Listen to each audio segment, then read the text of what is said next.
Midnight Market, the ultimate podcast for all of you hustlers and dreamers out there. Join us on this electrifying journey from side hustle to CEO, where we dish out insider secrets, success stories, entrepreneurial wisdom, everything that you need to conquer the business world. I'm Kier Denine. I'm CEO of DNA Today and part of the iShook team. And I'm with the CEO of iShook, Benny. Thank you, Kira. Yes, I am here. I appreciate everybody who's watching and subscribing to the Midnight Market and to the 𝗪𝗍 Co. main channel on YouTube. Don't forget we got clicktalk.com, and don't forget iShookTV.com, which is ClickTalk. And don't forget that we also have our beautiful social media site, iShook.com. Please sign up, subscribe, and earn. That's my message. We got a whole network, a whole community of iShook products and everything. So a lot to keep you guys going. The 𝗪𝗍 ecosystem. iShook ecosystem. You could tell that's the word I was searching for that I couldn't quite find. So I appreciate it. As co-hosts, we already, we've only done, this is episode number 5 of Midnight Market. And we're already feeding off of each other. I love it. I love it too. All right, and talk hopefully to me. hopefully we'll also disagree today a little bit, because that always makes for good episodes. I love disagreeing with you, You've Benny. been agreeing too much already. I know. It's too much. Already. We gotta start getting into a tussle here. I know. I'm too agreeable with you. I want to get Kiera angry at me. Yeah, I can't get her angry at me. It's not working. I hope that one of what we're going to do in this episode today is we're going to watch some of the most popular YouTube shorts about business and entrepreneurship. And we're going to share if we agree, disagree, provide a little more commentary on it. And our first video is someone that's controversial. So I like starting out with someone controversial, Elon Musk. My buddy. He's my buddy. Elon is my buddy. I need a little more information to decide if I'm a fan or not. But he has some information about starting a new business and what you should be thinking about.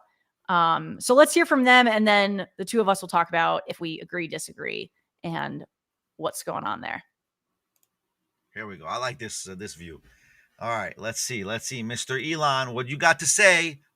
Let's see what you got to say. Or new market that, if it's an untapped market, or then you have more ability to.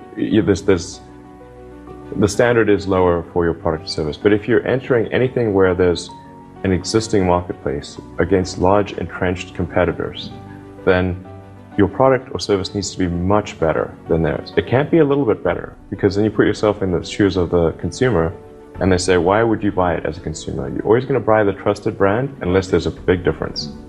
So a lot of times, entrepreneur will come up with something which is only slightly better. And it's not, it can't just be slightly better. It's got to be a lot better. Interesting. All right. Agree or disagree? Yeah, he's really talking about markets that are complex markets. Mm-hmm. Like if you're getting, like, why, if right now, by the way, Tucker Carlson had a new video about how interviews of how Amazon is monopolizing the market, where if you're a seller and you don't match your prices to eBay or Walmart, and you go higher than the known prices, then they block your buy box. Oh, interesting. Yeah, so he's right. For you to ever compete with an Amazon, you got to do same day service, like just as good in order to beat them. And what Shopify store can do that? No one can do that in these small Shopify. How are you going to do same day? Yeah. And that's highlighting kind of more of the end part. He's focused on that beginning part of, as you're developing a product or service, but your service has to be much better. Yeah, but like the service part of that aspect. Yes. Right. So definitely, if you're selling e-commerce, what service you have to be better than Amazon service? Yeah. I mean, and so I don't really know if Amazon is a monopoly technically, because they provide you have a lot better of different service. sellers on there. It's more of a platform, the way I view it now. Yeah. It didn't used to be, but now it's like you can have, as an independent seller, you can list on there and have that be your avenue of people finding your products. But I think he has a good point. Obviously, he's coming from, having, mostly like the car industry and stuff. And obviously he's done a lot of other things. Didn't he design PayPal? Wasn't that him? Yeah. But it was not just him. There were all the people who designed PayPal became billionaires after. I mean, they were all geniuses. Yeah. I mean, makes sense. Like we still use PayPal very much today. I know the two of us do a lot. Yeah. Um, Yeah. but yeah, I think that's a really good point of if you have a very well-known company, you're like, okay, I know their products are going to be solid versus someone new in this space that is not as established. In order for me to buy from that not as established company, their product has to like be way better than the others. Yeah, but he's saying the product is not even relevant. He's saying that even that your service must be beyond. Oh, that's not what I was getting from it. I was getting that. You want to hear it again? Like we could hear the end part again. The beginning part, he's kind of stumbling through a little bit. All right. Well, I don't know if I can zoom in a Oh, I don't know if you could do that, but if you're a new company, I mean, unless it's like some new industry or new market that, if it's an untapped market, or then you have then you more don't have ability competition to. if it's untapped. Right.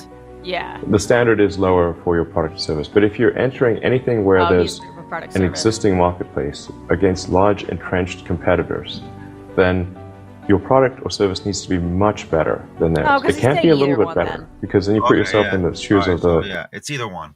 Yeah. It's either one. So product or service, yes. Right. Because on the product side, like, if let's use TVs as an example. I'm not going to get some TV that I've never heard of. I'm going to go with the big names, right? I'm going to go with Sony, Samsung, LG, like one of those because I know. Oh, yeah. I don't care. I'll take the cheaper TVs. You'll take the cheaper one? I'll take it.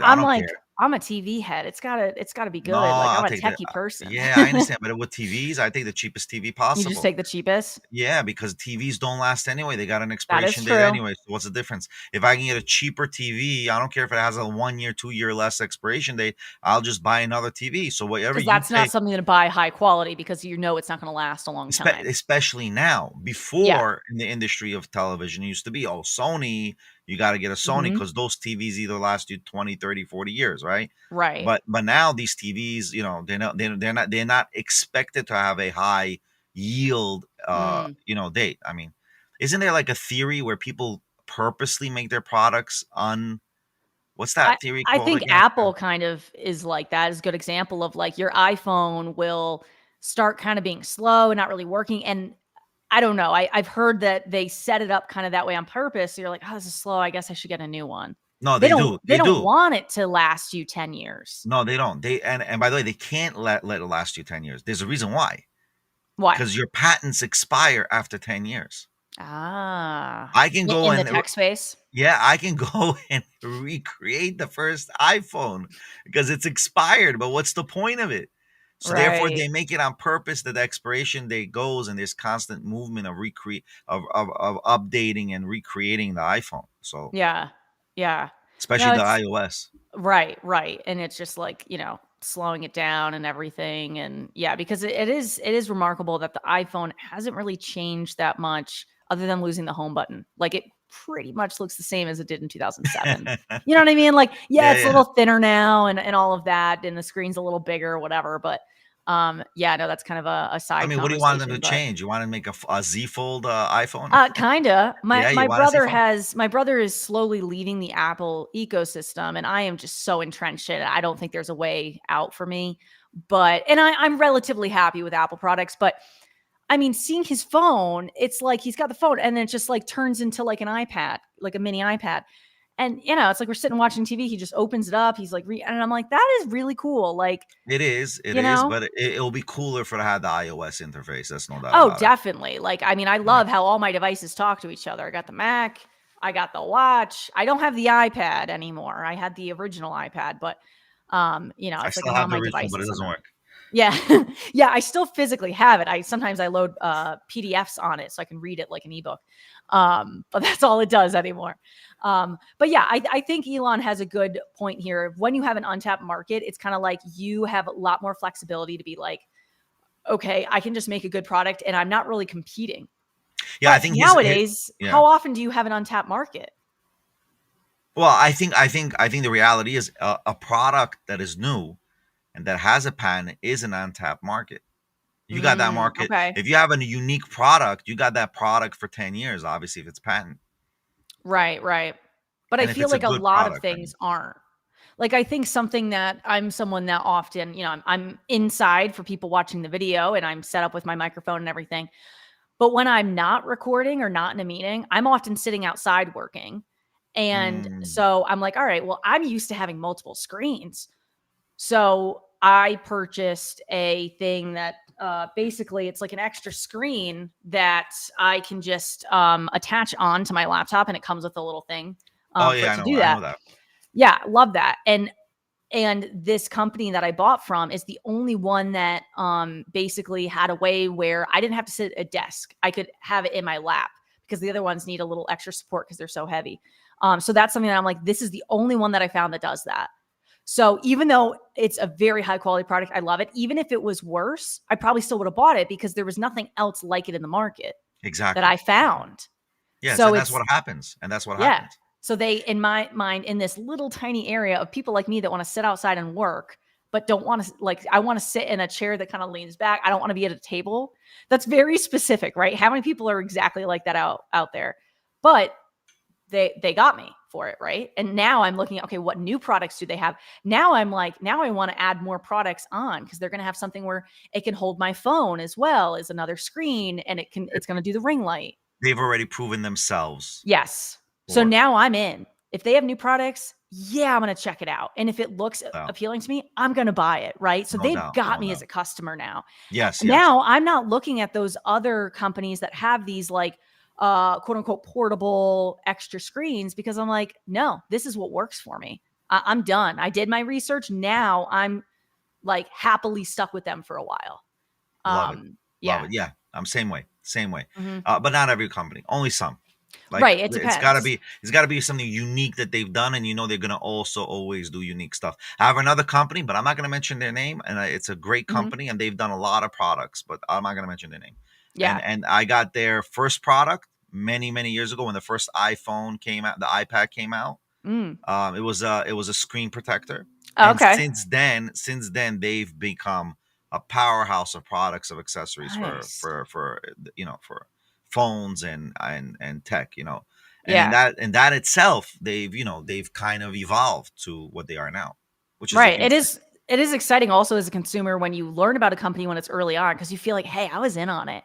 Even though I'm not involved in the company, I feel a tie to them, right? And I should give them a shout out, because I'm giving them all this good press. XSpec, I think is how it's pronounced. They also owe us money for this. Yeah, I was gonna say, if you guys want to sponsor us, I love your products. So, and apparently they are coming out with something new and exciting this week. So we got to email them. Like, listen, yeah, we got to get in on that. You guys. Yeah, totally. All right, let's go to the next video. Let's go to the next video. So as you pull this up, so we agree with Elon, right? I agree with Elon in this context. Right. I mean, the guy created SpaceX, Tesla, PayPal. He's done some interesting things with Twitter, now X. So there's some things I disagree with how he's done that, but we'll save that for another episode. All right. That's another. All right, let's go to the next guy.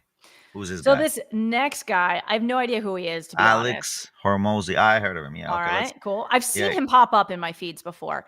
But so he's going to kind of take you through steps of starting a business.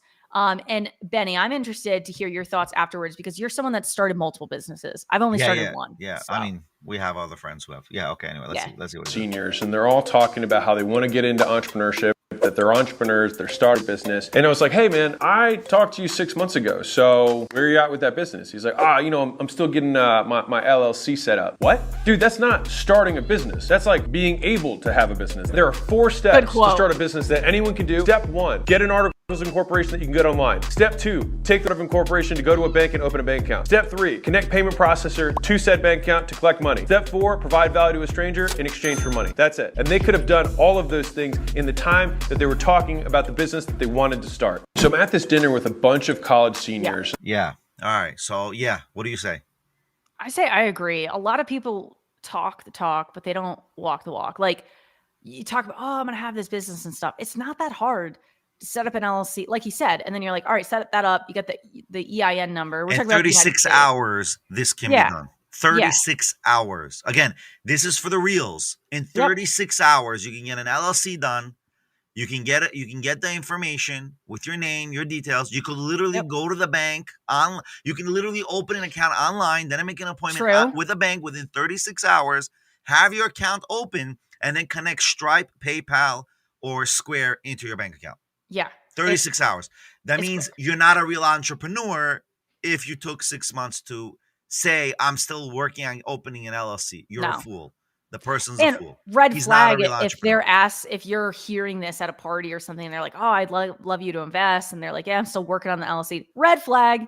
No, that's not someone that knows what they're doing. He's not an entrepreneur. Yeah. Listen, not everybody's made to be an entrepreneur. It became like a fad, like a new hype. Yeah, I'm an entrepreneur. What did you entrepreneur? Tell me. Yeah. What are you doing? Yeah. Like, what are you bringing money in? What's that revenue? I don't even care. I don't care if you bring the money in. Like, you need the LLC to protect yourself. Sure. First of all, you need a bank account that in case you get a good client, you get to collect the money. You don't necessarily need to have the ability of having a product or e-commerce. Just the ability to collect money. If you do a service for someone is what you need. Like, if you do a favor, okay, the guy gives you $100,000, $200, $1,000. And he says, oh, but I don't carry cash. Like today, everybody's virtual. I'm virtual. Yep. Like, I'm not carrying cash. What's your PayPal? What's your Zelle? That's what you're going to do. How are you going to collect the Zelle? By the way, don't open a TD bank account for business. They don't have Zelle for now. So just as a side point. Yeah, that's important. The bank I use also doesn't have Zelle for business accounts, which is quite annoying. Disaster. Kira, open another bank account. Go to another bank account. I need to look into America, Chase, Citizen, Capital One. I don't know what they have in the West Coast. Any of the big ones, except for TD, they all have Zelle for business. It's ridiculous if you don't have a bank account with Zelle today. Ridiculous. It's a waste of time. I agree. It is it's creating a hurdle that I really, really don't need. Yeah, unless you go Bitcoin level. If you go Bitcoin, then you got to right. We're in the same boat. And we talked about that last episode 4, for people that want to talk about learn about cryptocurrency. Benny kind of taught me about that. But yeah, I mean, these are just it still costs, by the way. Crypto still costs. Zelle is for free. Yes, very much so. Yeah. And yeah, I think I liked the quote that he said of, this is just allowing you to have a business, basically. Like, setting up the LLC is just like, it's like step 0, I feel like, in terms of business and like setting it up so you can. So I like this was quick and easy, just the steps. You just do this, streamlined and accurate. Because sometimes you watch these videos and you're like, oh, that's not right. No, honestly, I think everyone should have what he said to get. Everyone should have some sort of LLC for their name. Agreed. Tax either incorporated in Delaware, Texas, Florida. There's many other states depending, but Delaware is the majority of all corporations are developed. And why is that? Because it's very hard to break corporate veils, right? You cannot break the corporate veil in Delaware, state of Delaware. So there's a lot of protections, you're saying? There's a lot of protections. It's almost every major company and individual can open an LLC in Delaware, and that's why you should open an LLC. Honestly, is there tax incentives to opening in Delaware? Like, I know, I think it's places, about corporate tax is about 8%. I think. Okay. Right. Yeah. State tax for the state tax. Yeah, because I know Nevada is no state income tax, so that's awesome. I just moved here. But state income tax to personal or corporate? Oh, I don't know. Well, they got to check that. I got to check that. I definitely know personal. But yeah, I didn't know. I guess corporate. I mean, does that depend when you say corporate? Does that include LLCs that are sole proprietor? Well, don't do sole proprietary. I advise everyone never to do a sole proprietary. Always disconnect yourself to your company and let your company do the work. Interesting. Yes. So even if you have an LLC, if you're the only one that's running the LLC and on paper you're the only one, then you're saying that's not as protection of yourself versus the company. No, if your LLC is an S corp and you give yourself a K1 at the end of the year, so essentially the LLC and you are the same when it comes to the income. You want to separate your LLC to your income, to your personal income. Like, why do you need $1 million a year income? If your LLC made $2 million for that year, it's going to be coming on your name. Why would you want to do that? You need your LLC to be a separate entity from who you are. Get your salary, the amount that you think you need, right, for whatever reasons you need it for. Right. Any private reasons, you can get me on my neck, and I'll tell you those details. Right. But the reality is that's there's a way to do things in order to bypass systems or reap benefits of the system. Like, we are in a system. Use it for your very much. Yes, you got to play the game. I think in the future, we'll probably do a full episode on like figuring out which setup is for what and everything. Yeah. Yeah, depending on what project you're doing, for sure. Yeah. No, that's really helpful, especially for people that are at that stage of starting their businesses and everything. Yeah, no doubt. So. No doubt. Next one. All right, next one. The guy said it good. He said it good. Yes, I like this guy. He's very succinct too with what he's saying. I think you said his name was Andrew, something like that. Yeah. So this next video that Benny's pulling up, so this is talking about the concept of hourly rate versus having like a project rate. Yes. And so afterwards, we'll kind of talk about which is better. I want to know where my I'm sorry, you good?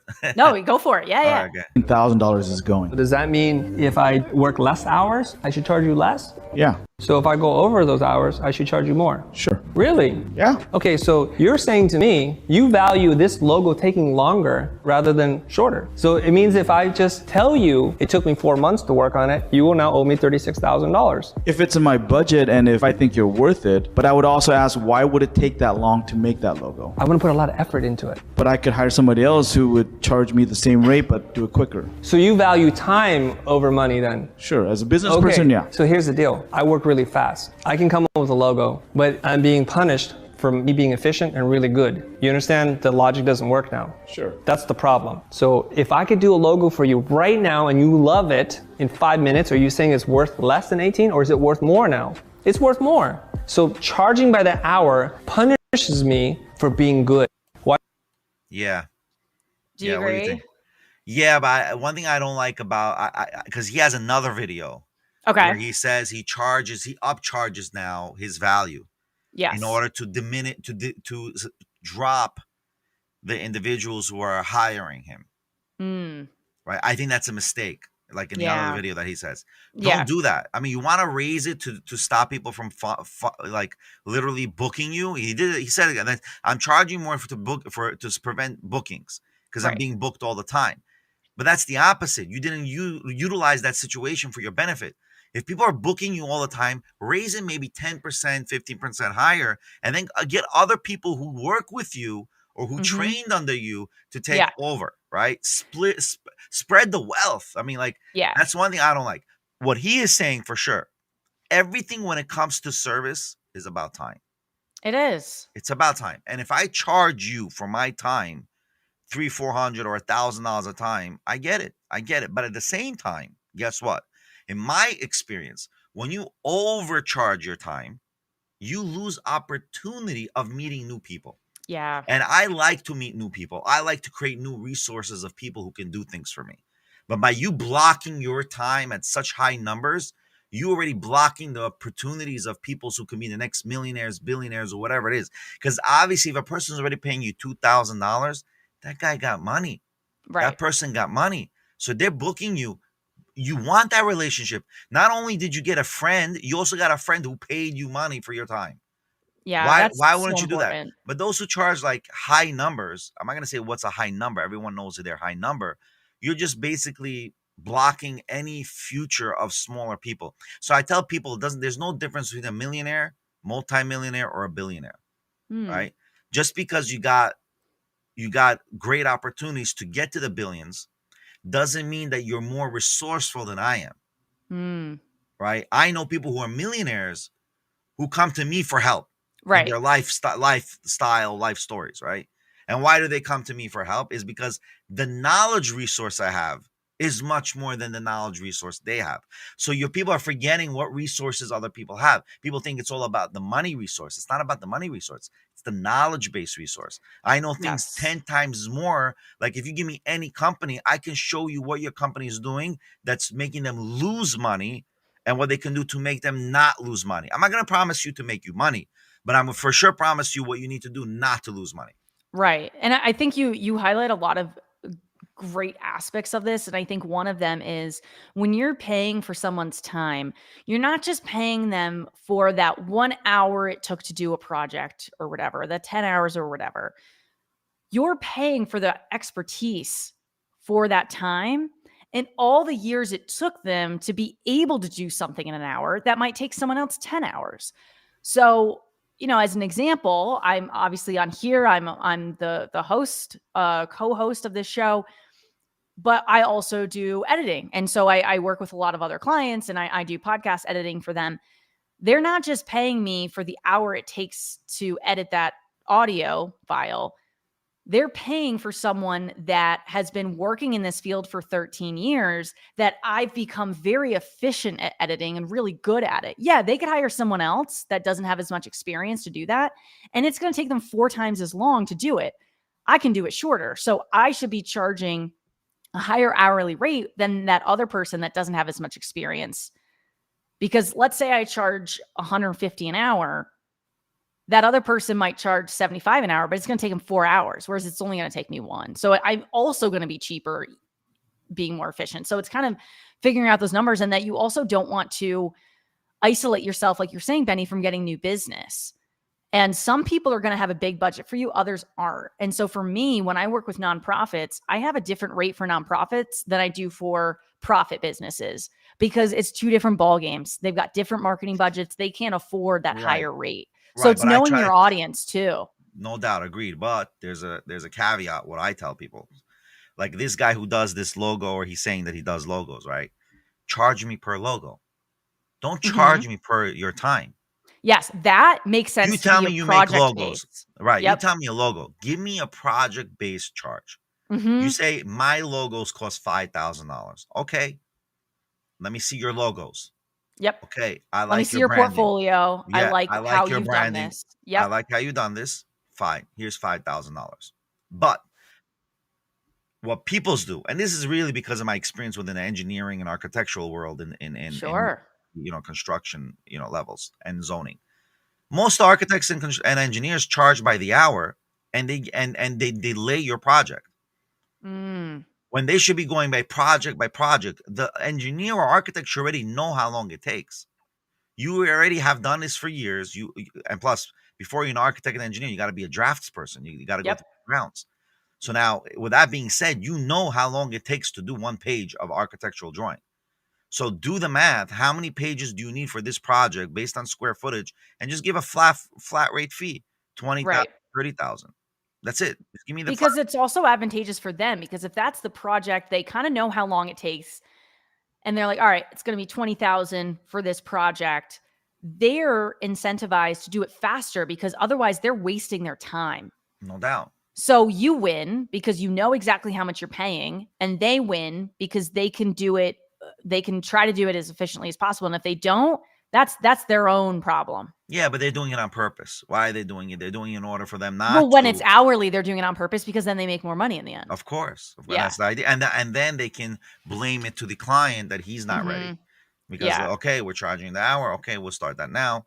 But again, I'm not saying in the architect or engineering world there's no flaws in the consumers. There are. Sure. The consumer is not always going to be ready to move on when the architect is not going to always be twiddling his thumbs waiting for you. He's going to get another client.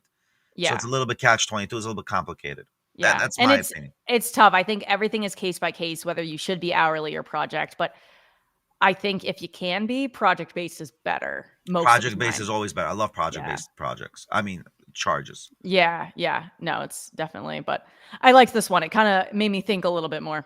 Yeah. And if you're project-based, always add 30% more than what you think it'll cost. Yes. Yeah. I don't know if we talked about that off air or in one of the episodes, but that's a really good thing, because that way, if it ends up being under budget, great, you made a profit. And if it ends up there was a little bit more money, you're like, oh, I'm glad I charged more, because now that can cover those Even costs. if you overspend time, because maybe there are issues.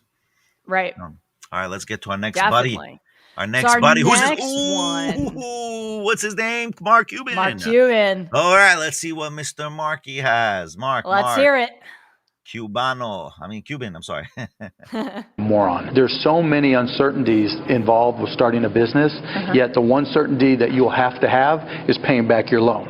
99% of small businesses you can start with next to no capital. It's more about effort. Small businesses don't fail for lack of capital. They fail for lack of brain, lack of effort. If you start a business, you better know your industry and your company better than anyone in the whole wide world. If you're going to compete with me in one of my businesses, you better realize that I'm working 24 hours a day to kick your ass.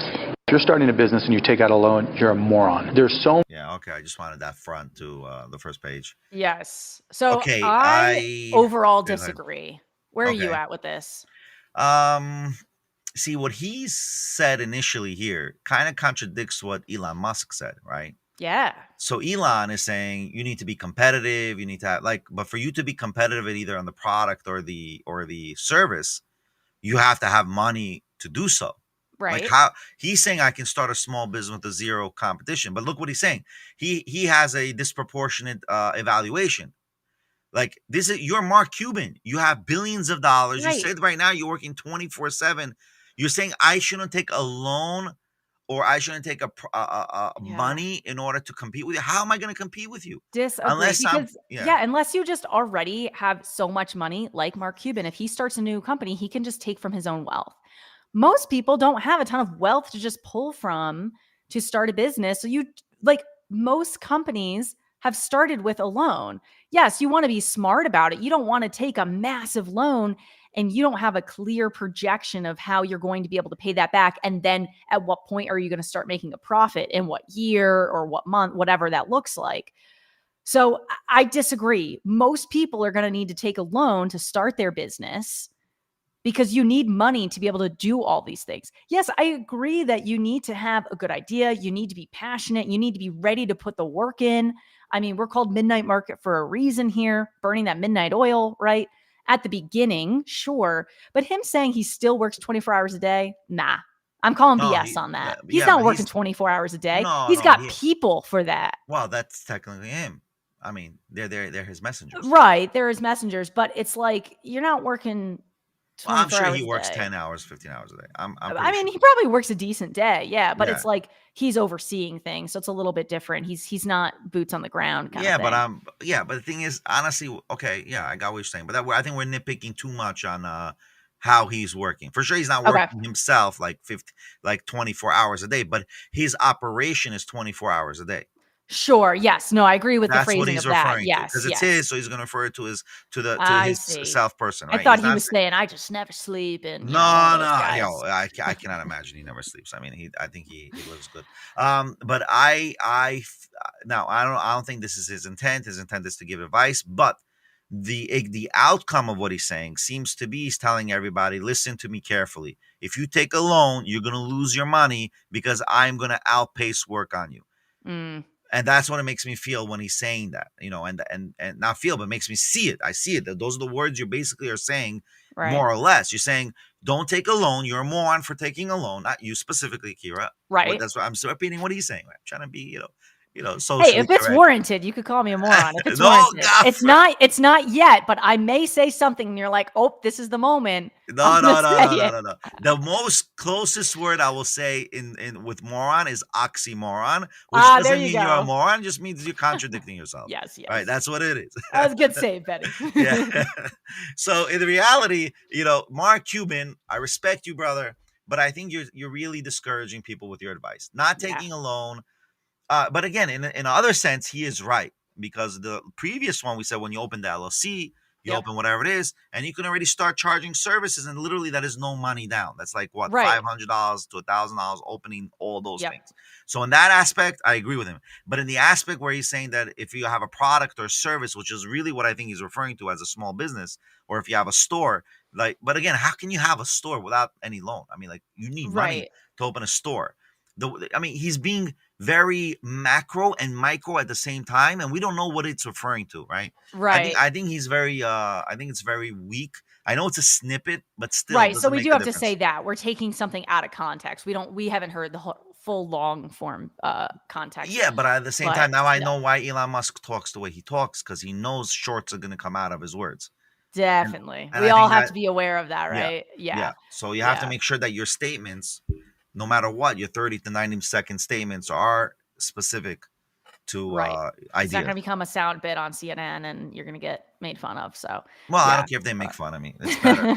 No, no press is bad press. Yeah, there you go. But I mean, Mark Cuban does have a good point in the aspect that I agree with is you do need to be, he says businesses fail for lack of brain and effort. Yeah, that's part of it. I think you need the money to be able to get going. But yeah, if you're not putting the effort in, if you're not thinking things through, then yeah, you're not going to do well. And that's kind of common sense, right? That's nothing too crazy. I agree. Yeah. Obviously he's saying don't take, he's, by the way, I know why he says this also, because I've watched him many times. He is against loans. He doesn't like, as an entrepreneur, he doesn't like this loan thing. You know what I mean? He's against loans. He wants Which is tough. Like, unless you come from money, you're going to need a loan. So if you're against loans, it's kind of like for people that grew up lower middle class or under that, it's like, yeah, you're probably going to need a loan to get started. So it's kind of not inclusive towards different socioeconomic backgrounds and people that want to be entrepreneurs. Right, I agree. But Mark was from a middle class background. So. Was he? Okay. Yeah. He wasn't born I'll have to rich. look into his backstory and like how he got to where he is today. Yeah, it's a very fascinating story. He worked very hard. There's no doubt about it. All right, Mark, I respect you, brother. Yes. Next. Good conversation. Yeah. It was a good one. Let's get the next guy. I want to get as many of these things going. I think these are good things. I mean, we got to definitely do at least once a month segments where we. Yeah, I think that this fosters good conversation and everything. And so this guy is kind of inspirational. I like this one. No problem. Let's hit it. A new person, put them through this exercise. If they will not go through this exercise, do not waste a minute of your time with them, because they will never be successful if they won't follow your guidance. Here's the exercise. Take a clean sheet of paper and write down goals in today's state, and then write down 10 goals that you would like to accomplish in the next 12 months, and write them in the present tense. I earn, I achieve, I weigh, I drive such and such a car, I own. And then you take this list of 10 and you say, if I magic wand, and I could wave this magic wand, and I could have any one goal on my list within 24 hours, which one goal would have the greatest positive impact on my life? And usually this will jump out at you. Put a circle around that goal. And that's a goal you transfer to a clean sheet of paper, and then you follow the 7 steps. Write it down, set a deadline, make a list of everything you have to do to accomplish it, organize the list into a checklist, take action, and then do something every day. If you'll just do this, nothing can stop you but yourself. From now on, whenever you... All right, cool. Are you a goal-oriented person, Benny? So this is the thing with goals. Yes, I am. And no, I'm not. So what does that mean? I've seen a lot of things. I've seen this before, by the way. Okay.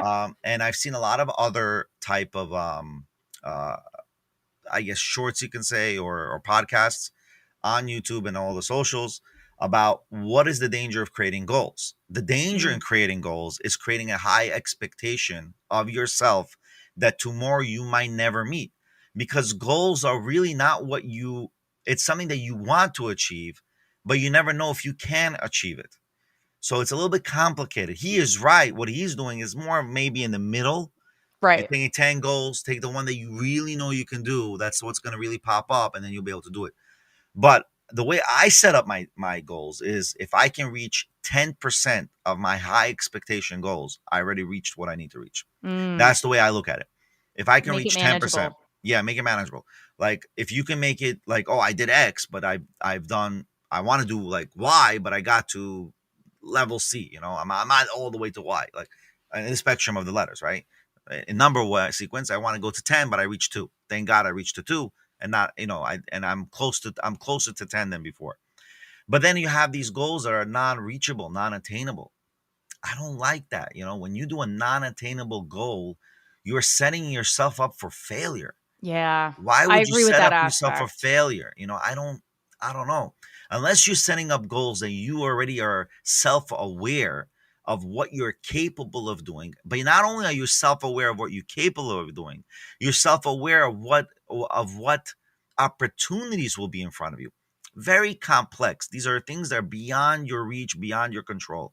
You're not in control of opportunities that fall or are opening in front of you. You're not in control of regulation or government. You can have a vision. I always tell people, if you want to do goal-orientated, make it very macro. That's it. Just make it macro. And if you attain some form of it, be happy. Yeah. That's what I say.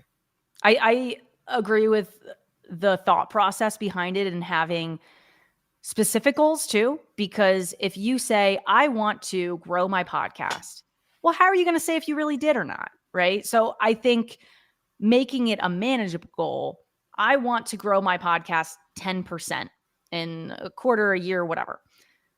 And then you can really have a way of measuring, well, did I? All right, did you get 10% more downloads? Did you get 10% more subscribers or engagement or whatever that is? But making sure that it's measurable, because some people are like, if we take it out of that context, oh, I want to exercise more, I want to lose weight. Well, okay, how are you going to know you really achieved that? And also making it manageable, right? If we said we want to have 1 billion subscribers to this show in the next month, that's not realistic. So that should not be a goal. But saying like, oh, we want to grow the show, like whatever, even 20%, I think that's attainable in the next, few months, whatever.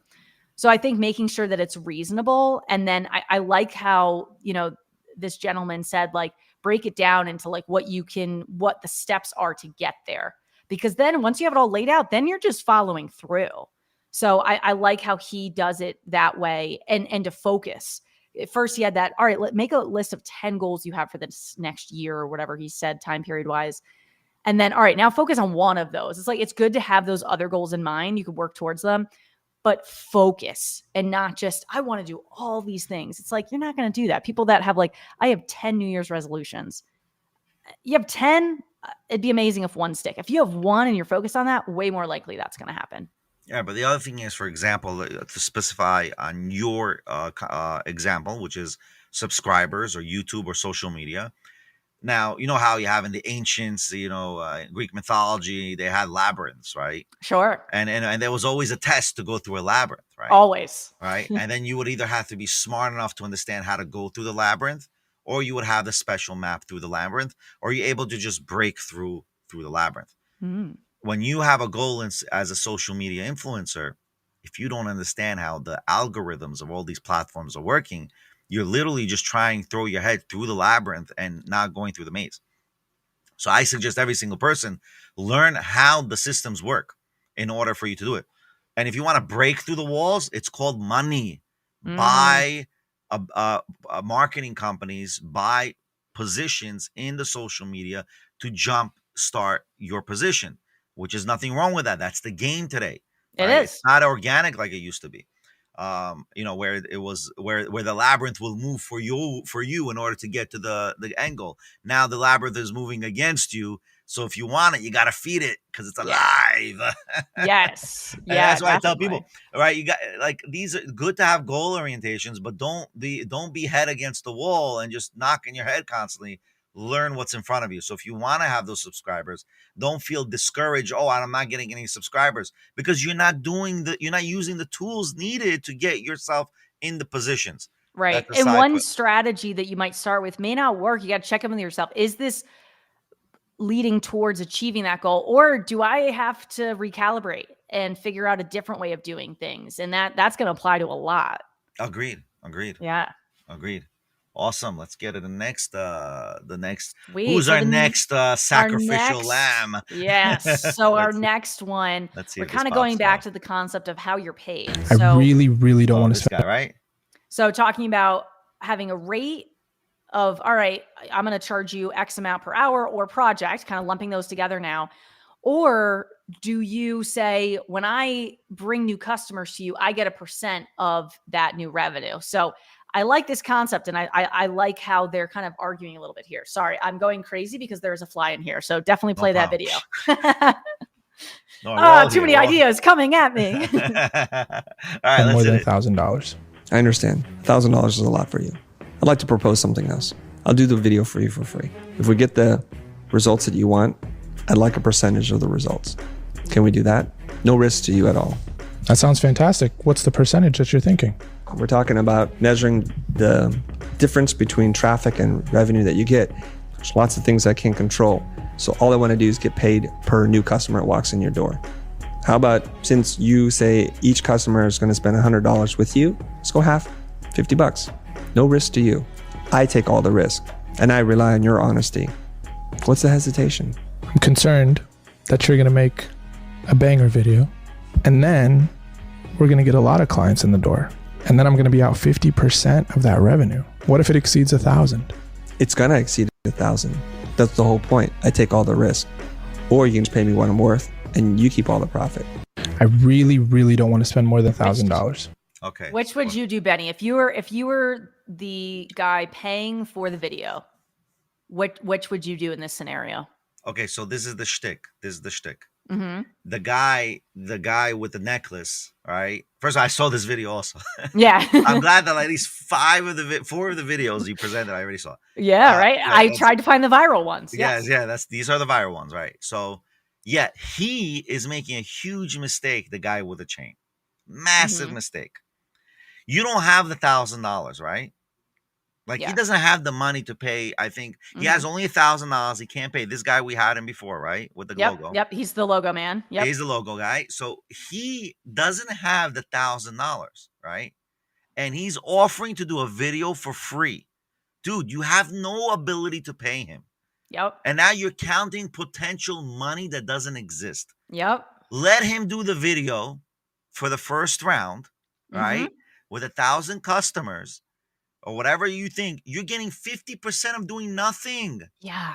You're a fool. You're thinking of what doesn't exist to what's existing now. Right now, he's doing a video for you. That's for free. You don't know if it goes viral or not. We're assuming it's going to get viral, but he's going to take 50% of the customers. I would definitely say, yeah, go for it. Let's do the video.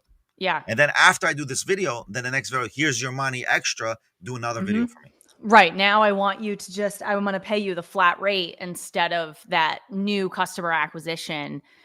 Exactly. Because he doesn't have money to play with. So if the video flops, what did he lose? And if the video does so well that he's now gaining all this business as it sounds like just starting his business, oh my gosh, great. Now you actually have customers, because without the video, it would have had a trickle. Versus a stream. So yeah, I agree. I think these are where people's are way off. If you have people willing to do deals with you for free, you take that, because that's very rare.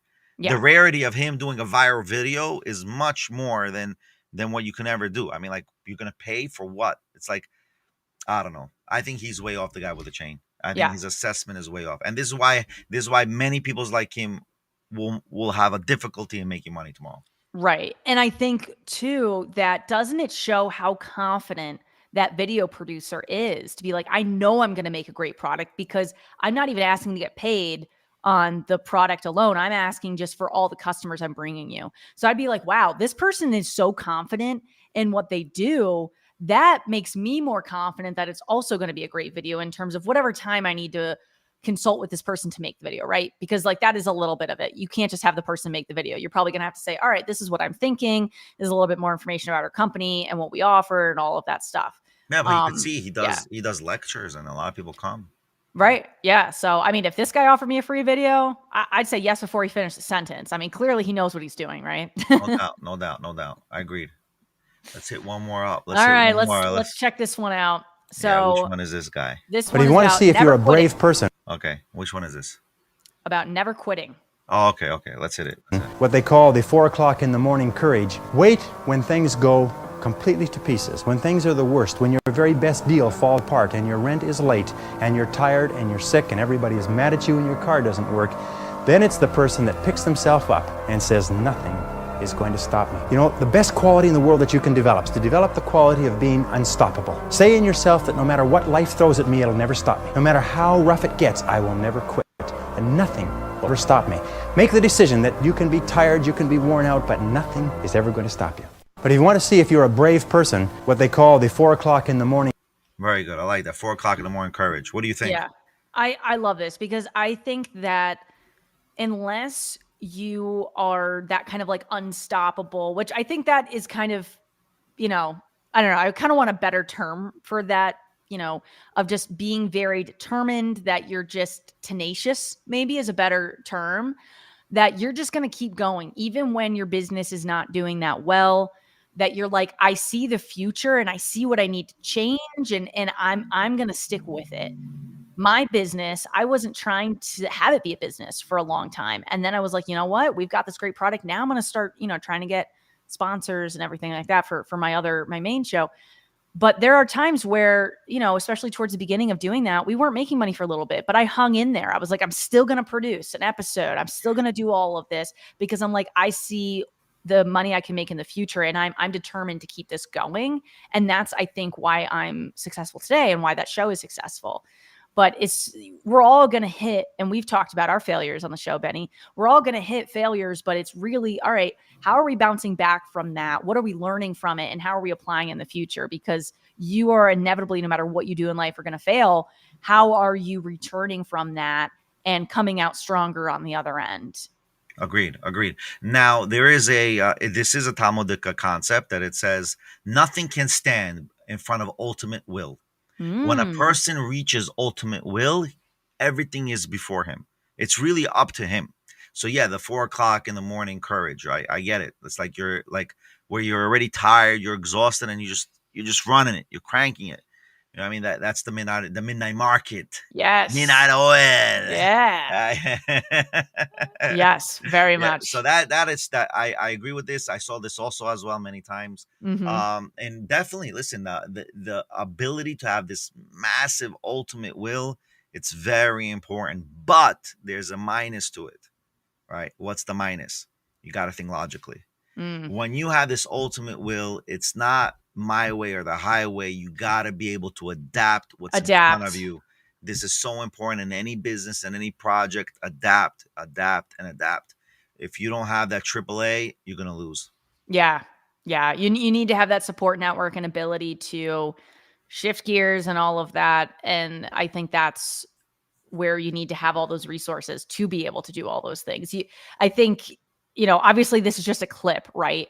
But I wouldn't be surprised if other aspects of this is like having that support network and having other people, because you can't just rely on yourself. I mean, that's so important, but having other places to be able to support you as well. You need a team. Yeah, you need the team. You could be a solo entrepreneur for a little bit, but then at some point you want your business to be too big for you to do on your own. Like that's the goal. Yeah. No ring has ever been won without a team. Exactly. Benny, I think we have time for one more because I also really like this one. Let me get the other one. Which one is so it? This one I'll kind of preface free shipping mistake. So I think this is really interesting that this I thought we were going to go bang ultimate will.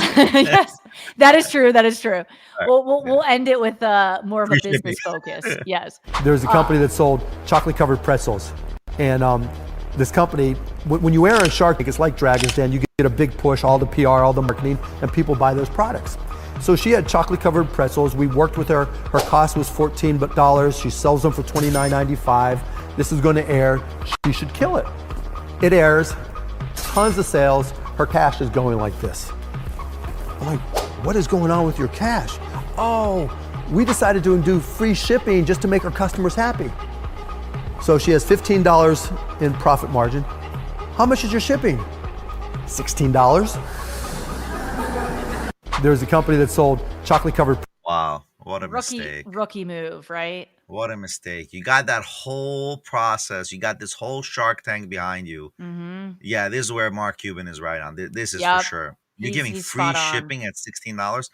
And either way, between you and I, the sad part is she could have probably gotten the same shipping for cheaper by using other shipping products or other shipping platforms. $16 for, you see her right now holding the chocolate. It's not that big, Yeah, the weight is very little. Maybe, right? Because pretzels are light. The chocolate's a little heavier. But that $16 for shipping, that seems crazy. But just to make her customers happy, it wasn't. And again, we're having this in a little clip, right? So we're kind of hoping that Mark Cuban's giving us the right information here. But unless you have a competitor, I don't want to pretzels. I know. Let's move her off the screen. Because I've made tons of business mistakes that I've learned from, right? That we could go in on me on, and I'm sure we will in the future. But the only reason that I would have offered free shipping is if there's a competitor of a chocolate covered pretzel company that's offering free shipping and it's the same price. I'm like, okay, well, could we last long enough for them to shut down and then we could stop offering free shipping or up our prices or whatever? No. Listen, there's a problem that people don't get in sales. It's very simple. If someone is buying something, they will pay for the shipping. That's already mentally embedded in everybody. The problem is, it's not somewhat. It's fact. I disagree a little bit though. Unless this is what we're going to argue. Unless you're Amazon that constantly offers free shipping, bless you. Yes. Unless you're Amazon It's a sign I'm right. Unless you're Amazon. Maybe. I'm just kidding. Unless you're Amazon that offers Right. free shipping. What do you hear? You're going to compete with Amazon now? Come on. I think for some products, as a consumer, I'll go on, okay, buying the product, it's X amount. I've got this in my head. All right, that's fine. I'll pay that. And then the shipping is like whatever, $16 in this case. Okay, do I want it? Because now the price is 16 more than that. There are some, like I'll take Etsy store as an example. There are some what are they called? Shops, I guess, that offer free shipping. And it's been found on Etsy, if you offer free shipping to your products, that you will sell more. And it puts it in a different category kind of on Etsy. So I have a friend that has an Etsy store that's been doing very well.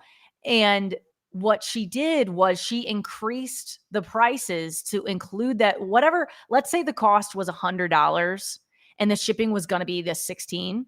She just marked it $116 and says free shipping. Yeah, well, so that's what you should have done. Yeah, that's what this business should have done. Because I think saying free shipping, like because of Amazon, people are used to free shipping. No, but Amazon is free shipping if you have Amazon Prime. Right, which a lot of people do. And if people are already in that mindset. And a lot of people That's don't. true. That's true. A lot of people. It's the amount. Listen, they don't have near enough Americans doing Amazon Prime. I'm talking about the U.S. market. Yeah. They don't. I think there's a record of how many they have. I think maybe, I don't want to say. I don't. But it's for sure not the whole country. Yeah, the whole country is not on Amazon Prime. 350 million Americans are not on Amazon Prime. No. If it's half, maybe. But I heard they're only 50% of the U.S. e-commerce market.